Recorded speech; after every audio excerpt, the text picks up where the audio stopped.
onde o tempo dança entre ladeiras, cores e memórias, cresceu um encontro que virou tradição.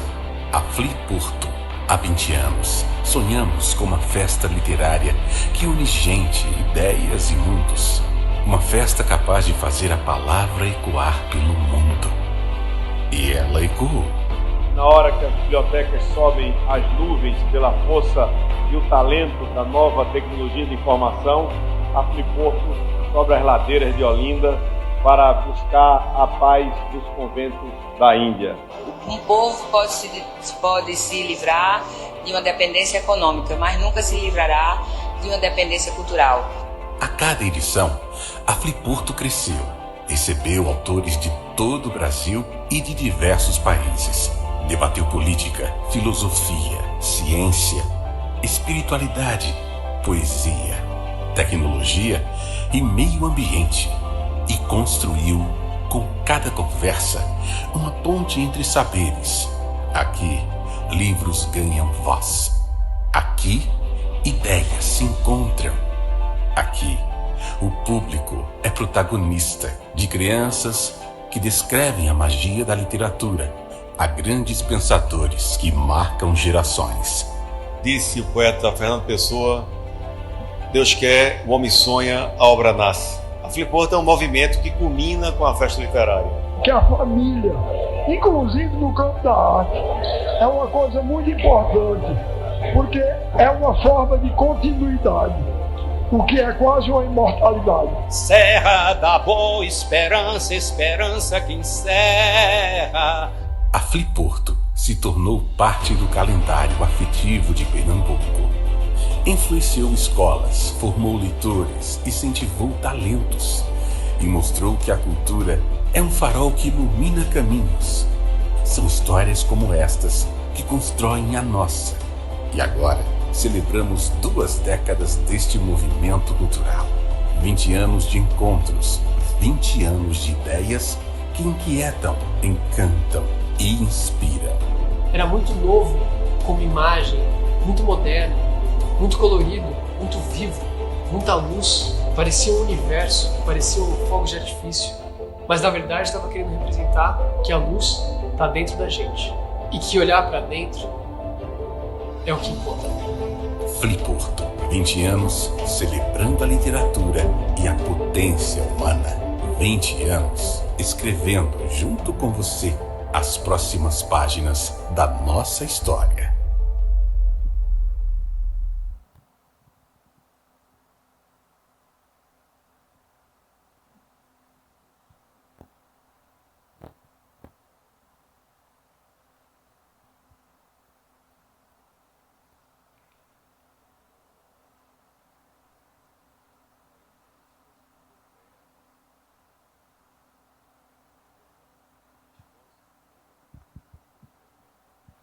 Senhoras e senhores, muito boa tarde. A Fliporto, 20 anos, Festa Literária Internacional de Pernambuco, tem o patrocínio da Caixa Econômica Federal, das Tintas Iquine, de Pitu, Governo do Brasil e Livraria do Jardim. E conta com o apoio da Editora IMEP, da Fundarp e do Governo do Estado de Pernambuco. Teremos agora a mesa com o seguinte tema: o sertão e o grande Brasil profundo. E como palestrante queremos convidar o poeta e romancista Tito Leite.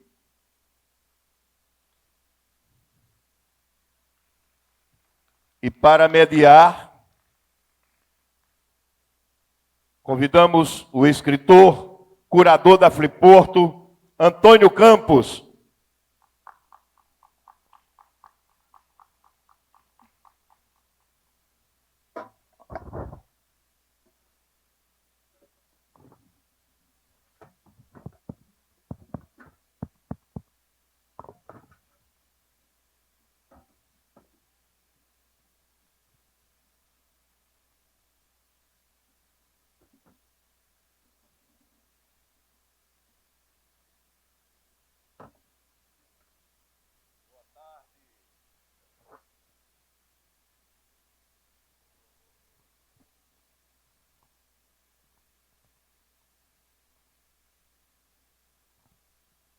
Boa tarde, boa tarde, boa tarde.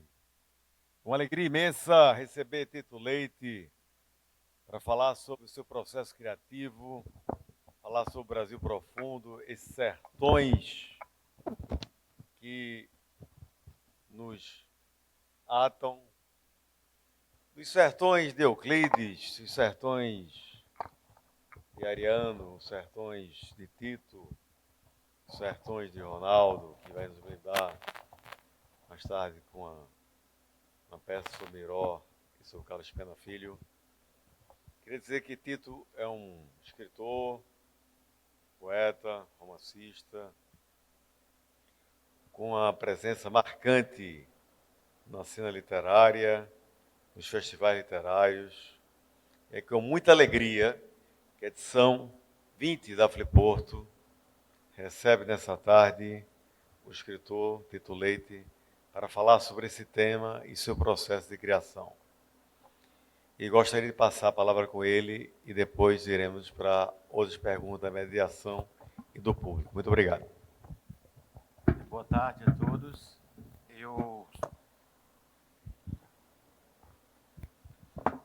Boa tarde. O tema do sertão é um tema que sempre me atravessou. Até porque eu sou de uma cidade chamada Aurora, no interior do Ceará, que fica próxima ao Juazeiro do Norte.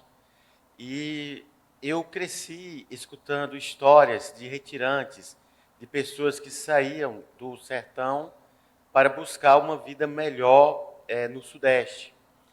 E eu sempre quis fazer um texto sobre o retorno, não a ida, mas o retorno. E eu acabei escrevendo um romance chamado Dilúvio das Almas. Que Dilúvio das Almas na verdade,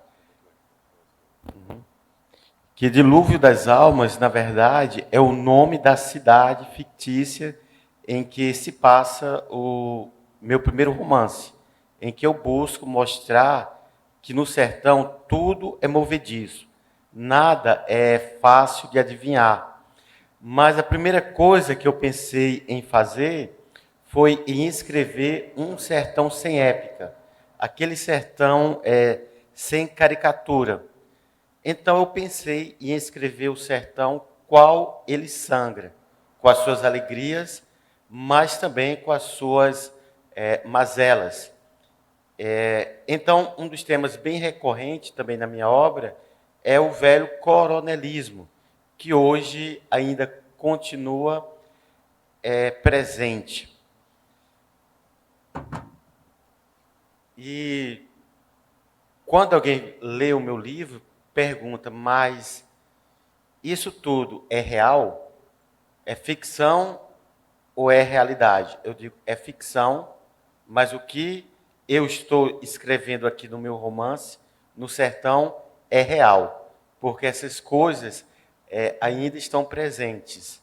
E um dos temas é a própria violência, que quando se fala em violência, sempre pensa em uma violência física, mas há várias formas de violência, como por exemplo, o próprio silêncio das autoridades.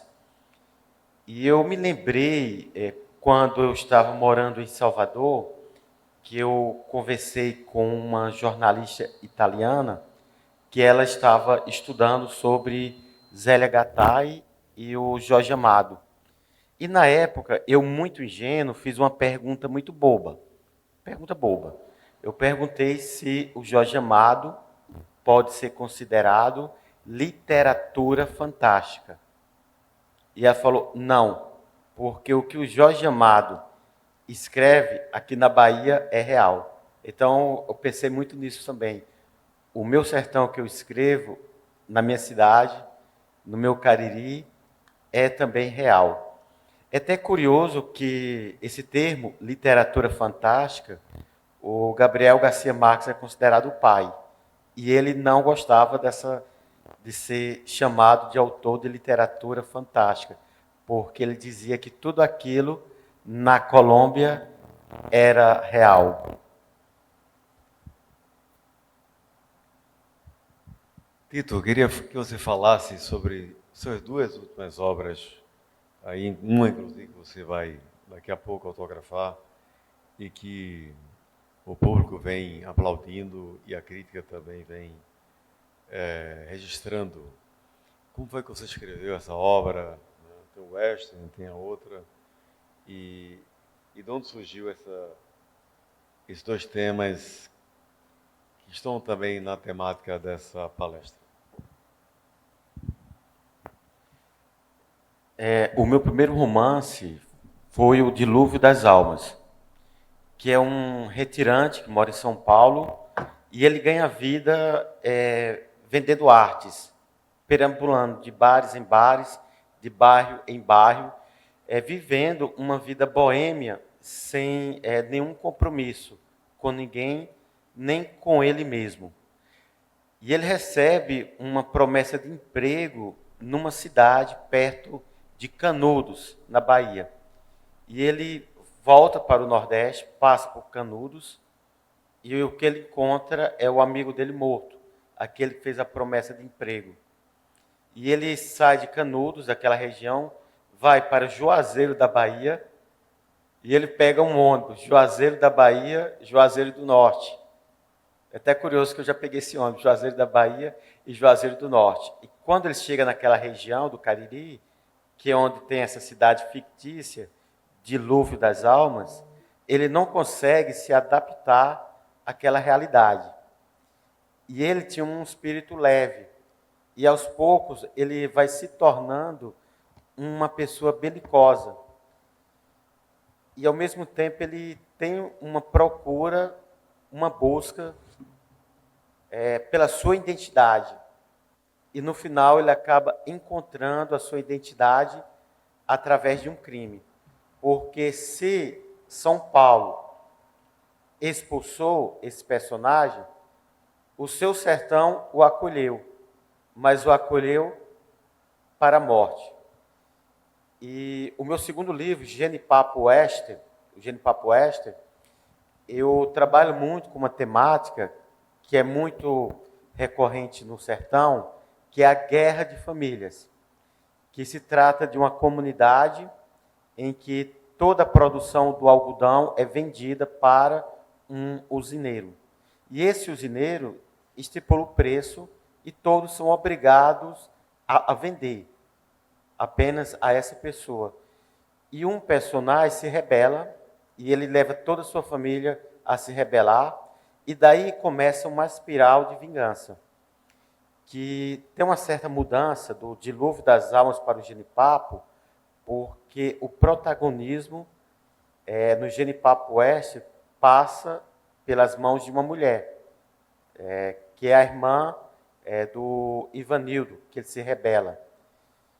E eu achei muito interessante fazer isso, porque naquela realidade bruta, patriarcal e machista, eu quis exaltar a força de uma mulher. E no final, toda a solução e até a salvação da cidade, de certa forma, passa por ela. E eu coloquei o nome dela de Judite, que é justamente uma referência a personagem da Bíblia, que mata um dos generais do exército inimigo.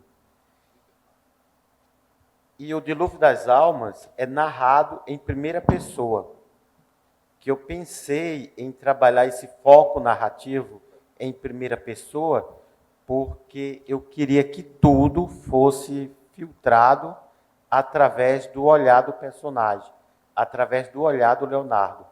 Já o Genipapo Western, eu trabalho uma narrativa em terceira pessoa. Por quê? Porque eu pensei numa visão mais panorâmica daquela realidade. E o nome é Genipapo Oeste porque se passa numa cidade fictícia e como estava tendo muito crime, então os crimes, e não acontecia nada na cidade além dos crimes, então os crimes se transformaram no grande evento da cidade. E tem uma hora que um dos personagens fala, em Genipapo é cinema em casa, a gente nem precisa assistir filme, já tem um bang bang Eu coloquei o genipapo western, que eu tento adaptar o gênero western ao sertão, que se vocês observarem a própria obra do Glauber Rocha, vocês vão observar que tem muita coisa, porque um faroeste não é apenas um gênero de tiros, ou que tem bois, que tem cowboys, mas ele começa a partir de uma tensão entre o nativo e o colônio, civilização e barbárie, e nesse genipapo oeste eu coloco muito essa tensão, civilização e barbárie. Tito, você que já deu um insight, um spoiler sobre suas duas obras recentes, o que são os sertões? Porque não posso falar de um sertão, os sertões para você. Fique bem à vontade da sua definição, ou a possibilidade de uma definição do sertão. Outra, gostaria de saber 3 admirações de 3 escritores clássicos e 3 escritores contemporâneos que você tem admirado ou tem acompanhado a obra recentemente. Os sertões, para mim, é esse lugar dos invisíveis, daquelas pessoas que são silenciadas no meu sertão, que são caladas, esse lugar esquecido, onde tudo é movediço, mas ao mesmo tempo, tudo é fértil. O meu sertão é a própria definição desse Brasil profundo. O que é esse Brasil profundo, né? Podemos até, de certa forma, pensar numa América profunda. Esse Brasil profundo nada mais é do que esse lugar das pessoas invisíveis, de invisibilidade, e em que pessoas são silenciadas. E sobre as minhas influências, eu gosto muito de ler autores clássicos e também gosto muito de ler novos autores. Eu desconfio de um escritor que diz que não lê os seus pares. Como é que esse escritor pode dialogar com o seu tempo se ele não conhece a própria literatura, a própria produção que está acontecendo nesse momento? E eu gosto muito de um escritor americano, que é a minha principal influência, que é o William Faulkner, que ele escreveu um livro fantástico chamado O Som e a Fúria, que ele praticamente também inventa o seu sul. E é curioso que o sul do Faulkner é muito parecido com o sertão. Já até fizeram comparações entre o Faulkner e o Graciliano Ramos, né? Até já quiseram comparar o Faulkner com o Graciliano Ramos.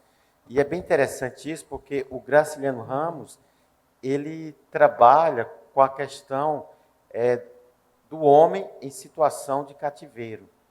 Ou seja, o seu sertão, o nosso sertão é universal, né? É um sertão universal. Então, o meu sertão é tão universal quanto o sul do Faulkner. E eu gosto muito do Faulkner, gosto muito de uma autora pernambucana, que é a Micheline Verunsky. Gosto muito de uma autora que está aqui, que, na minha opinião, escreveu o melhor livro do ano passado, que é a Morgana Klesmer, autora do livro Água Turva. E eu também gosto muito do trabalho do Itamar Vieira, porque o Itamar Vieira, ele é um divisor de água. A partir do grande sucesso do Torto Arado, que a crítica literária começou a se voltar com mais carinho para esse Brasil profundo. Começaram a pensar numa literatura feita longe das grandes metrópoles. Uma literatura feita longe desses apartamentos. E eu gosto muito desses autores, o Itamar Vieira, a Morgana, a Micheline Verunsky, e a minha grande influência, que é o Faulkner. O Som e a Fúria. Tito, e o seu processo de escrita é uma escrita que escreve 15 dias, ou é aquele que escreve diariamente, escreve e reescreve?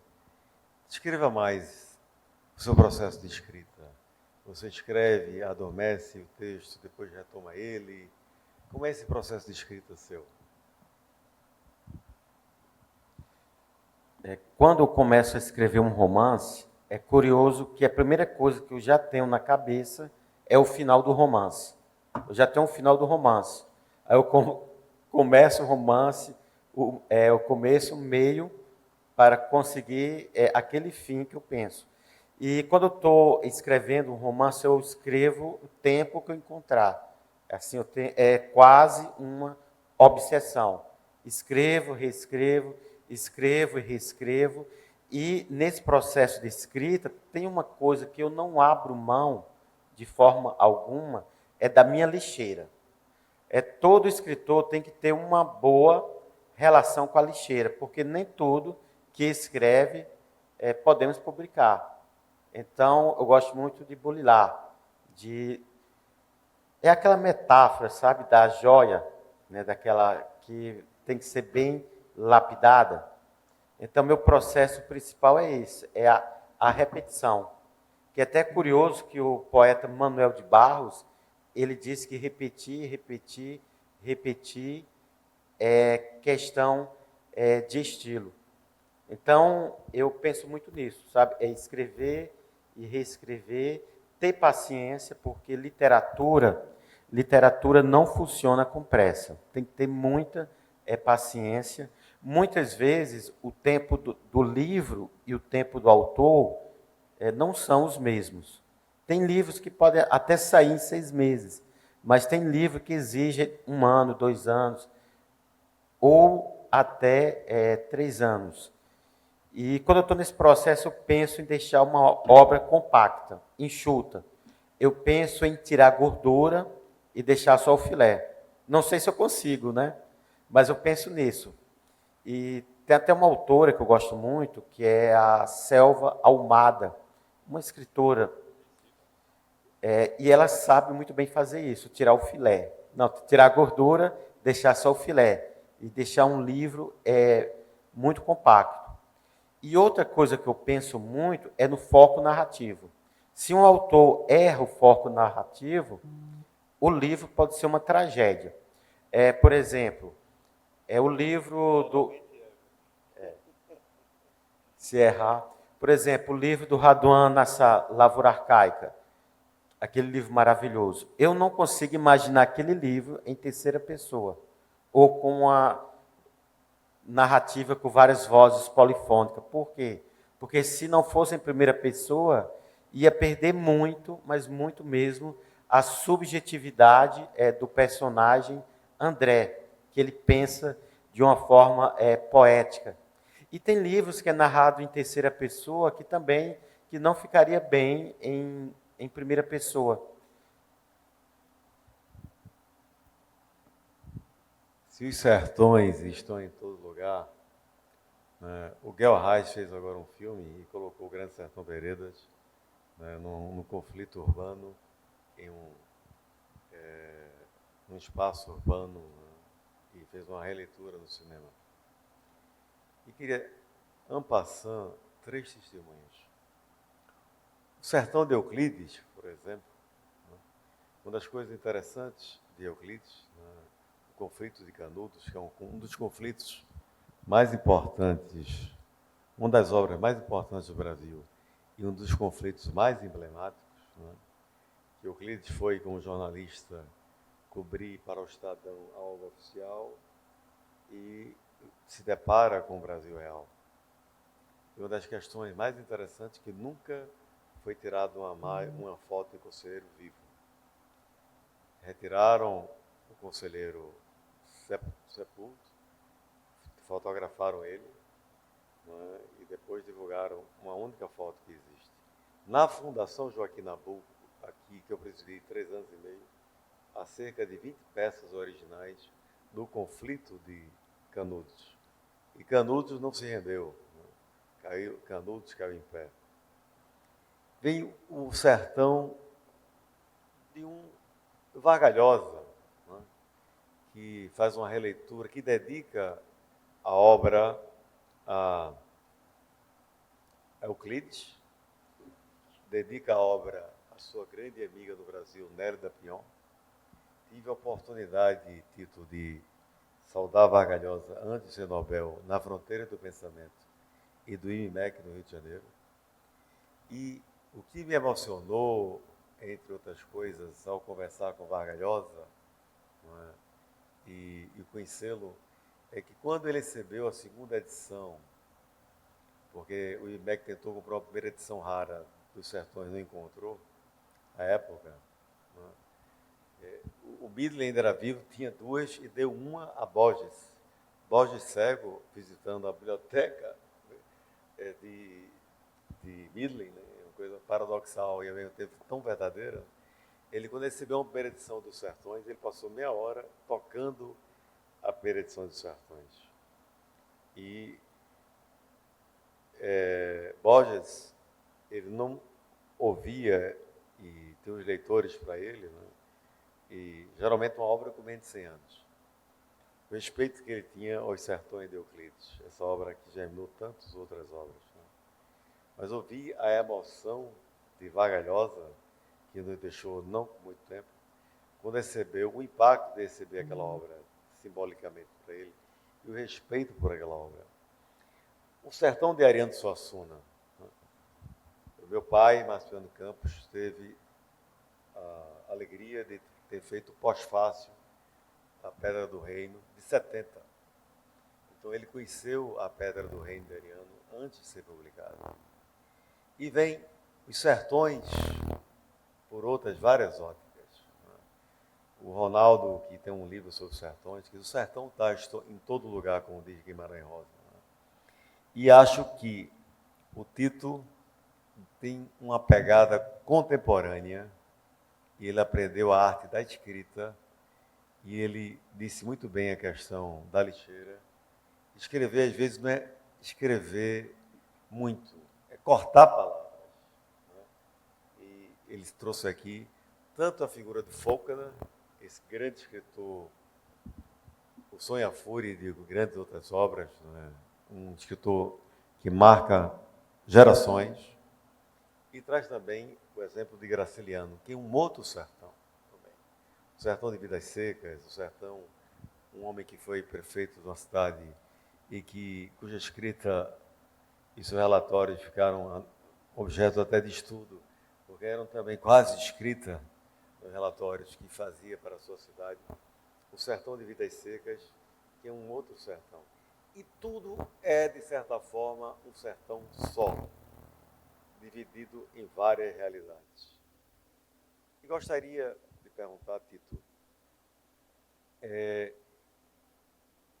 como você vê, você que fez um livro que é literatura, mas você diz que lá o Bang Bang na cidade não precisa de cinema, porque ele é ao vivo, não é? Esse fenômeno da violência no Brasil, não é? Que inspira também cinema, inspira literatura, inspira artes. Né? Como é que você vê esse fenômeno nesse momento? E não é só a violência da morte, o bang bang do tiro. Né? É uma violência ancestral e quase generalizada. É até interessante que você acabou de dizer agora que essa violência também é quase ancestral, né? E você mencionou a Pedra do Reino, do Ariano Suassuna, que ele fez um projeto de pesquisa na cidade, onde aconteceu o episódio da Pedra do Reino, que é bem marcada pelo sebastianismo. Eles acreditavam na volta de Dom Sebastião, então aquela Pedra do Reino teria que ser desencantada para Dom Sebastião voltar com toda aquela glória e libertar aquele povo sofrido. Então, quando entra esse fenômeno do sebastianismo, entra também um fenômeno do messianismo, e com esse messianismo, essa religiosidade também começa também a entrar uma certa violência. Chega um momento em que um desses homens se proclama rei. Eu sou o rei. E ele pensa o seguinte: Não, ele diz que Dom Sebastião apareceu para ele em sonho e falou que tinha que sacrificar para pintar a pedra com sangue. E começar uma matança. Então teve um cara que teve uma ideia genial para acabar com a matança toda. E também se proclamar rei. Dom Sebastião também apareceu para mim. E ele falou que precisamos do último sacrifício. O último, que ele aparece. Qual o último sacrifício? Vamos matar o rei. Então vamos sacrificar o rei. E essa violência, ela acontece muito hoje a partir da intolerância religiosa, a partir do fundamentalismo, a partir do silêncio das autoridades, quando as autoridades não agem, o próprio silêncio do Estado também é uma violência. E hoje eu vejo a principal forma da violência hoje atua no silêncio e também a partir da indiferença, porque a indiferença também é uma forma de violência. Eu gosto muito de uma frase do Antônio Gramsci, o filósofo italiano, e que ele disse que a indiferença é o mal da história. É aquilo com que não podemos contar, porque atua poderosamente na história. É uma bola de chumbo contra o inovador. E o preocupante que eu acho hoje da violência é essa relação política, religião e esse novo fundamentalismo que está surgindo também nesse momento, sabe? Estamos até num momento muito crítico, né?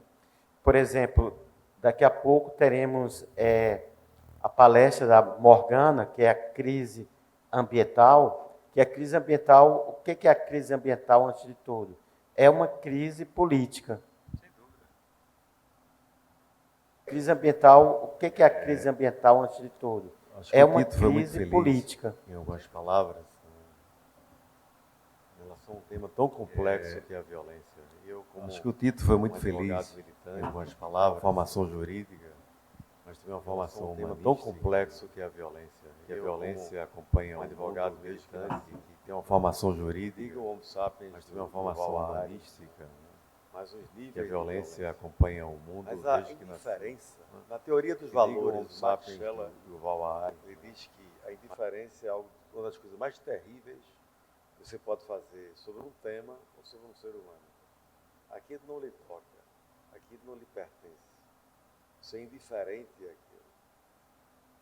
E essa banalização da violência, seja ela institucional, seja ela estrutural, seja ela diária, que assistimos na televisão, nas redes sociais, essa violência contra o diferente, não é? E a Filiporto, ela busca conviver com o diferente, porque a diferença é que nos engrandece. Mas como é diferente, como é difícil para alguns conviver com a diferença. E essa diferença é que nos engrandece. Hoje, a Filiporto fez uma grande homenagem e justa homenagem a um genial artista que foi o Miró da Muribeca, que foi meu amigo, que chegou a fazer o Filiporto, que era uma brincadeira com a Filiporto, tá? E perguntaram a mim o que eu achava disso. Eu disse, olha, o ambiente intelectual é um ambiente crítico.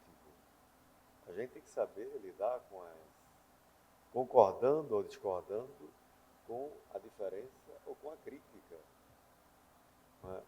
E hoje, para minha alegria, trago dois grandes poetas que são diferentes e têm grandes semelhanças também, principalmente quando cantaram o Recife.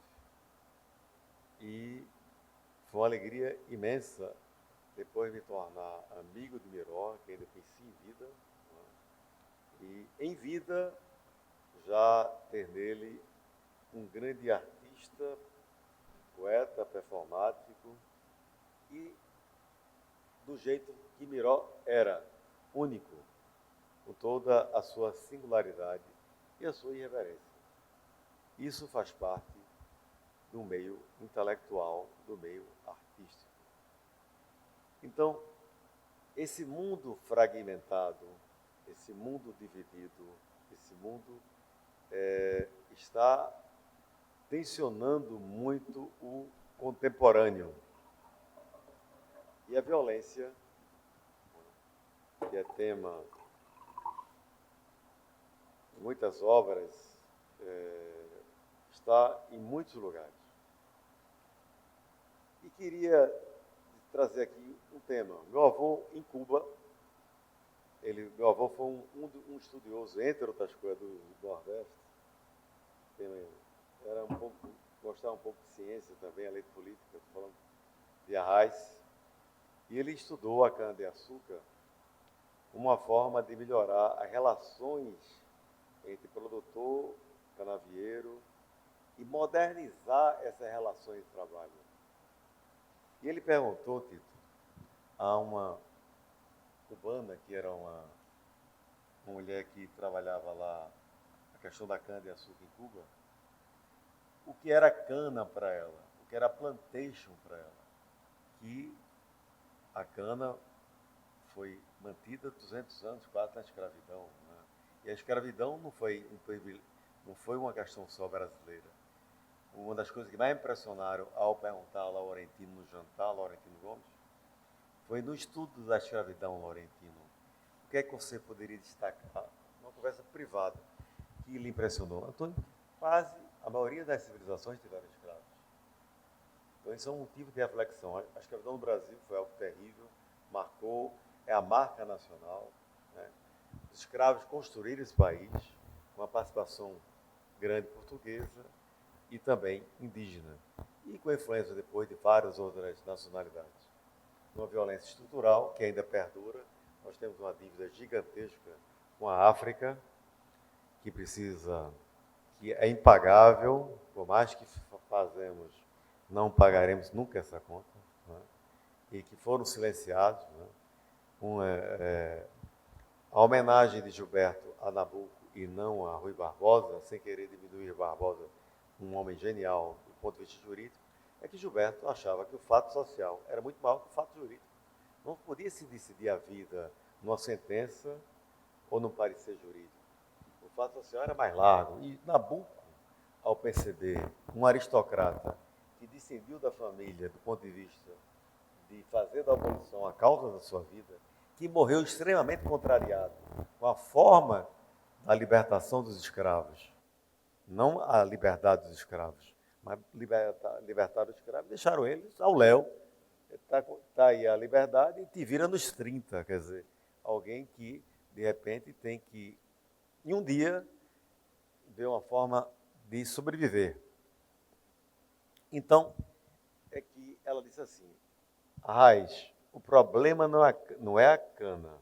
A cana é a rainha dos vegetais. Ela, em pouco tempo, ela gera uma massa verde que gera açúcar e vários derivados que vêm da cana-de-açúcar. O problema sempre será a relação do homem com o homem e o semelhante. E aí está a relação com a natureza. Aí está a relação com a tecnologia, a IA. O José Manuel, que está aqui, nos brindou hoje com uma brilhante palestra e ele fez a defesa da IA. A IA é como uma faca, ela pode servir bem a um chefe de cozinha e ela pode ser mal usada para machucar alguém. Desde que ela seja uma ferramenta que aumente o humano e que ela ajude o humano, né? Ela que tem sido utilizada na medicina, em ferramentas de pesquisa, ela é extraordária. O Deepak Chopra acaba de fazer uma defesa, por um lado, que é o Dharma Digital, sobre a IA. E tive uma experiência, e a palestra não é minha, vou devolver a palavra de Tito Leite, Morgana, com o Francisco Brenan, com quem eu tive uma conversa com ele, que fiz o testamento de Brenan. E perguntei a ele, para aprender, eu sou um eterno aprendiz, um homem que estuda sempre. E para mim, a gente aprende o tempo todo. Né? A vida é um grande aprendizado, a vida é uma grande escola. Brenan, me explica aqui o seu portal de Gaia que abre a oficina Brenan. Antônio, a minha pegada ecológica vem do meu pai. Eu penso assim, isso, aspas, Brenan.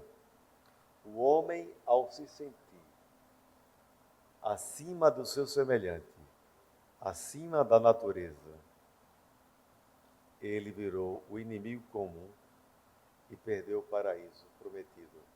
E voltar ao paraíso é o desafio de nós. Então, o homem, ao se sentir não natureza, parte da natureza, mas como acima da natureza e acima do seu semelhante, ele sempre será, ele virou o problema e foi expulso do paraíso, vamos dizer assim, na imagem de Brenan. Então, é sempre a relação do homem com o homem que marca a espécie humana. Eu queria que Tito fizesse suas considerações finais, agradecendo ele, esse jovem talento, que colaborou aqui com a curadoria, agradecendo a ele, a sua obra, a sua presença também amiga, uma mensagem para a quem nos assiste, a Fliporto, sobre o que é a arte para Tito Leite.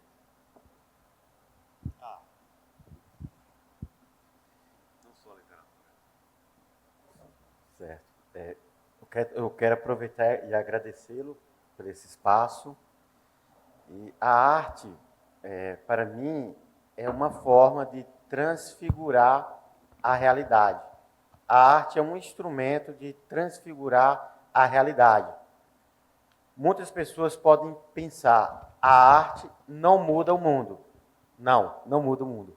Mas a arte muda a cabeça de quem é capaz de mudar o mundo. Então, para mim, isso aqui é a arte. Uma forma de transfigurar a realidade. Mas, ao mesmo tempo que a arte é uma forma de transfigurar a realidade, ela é também uma forma de transfigurar a sua própria alma. Tem momentos que sentimos que somos muito mais do que a roupa que estamos vestidos, do que o nosso trabalho, do que o nome que temos.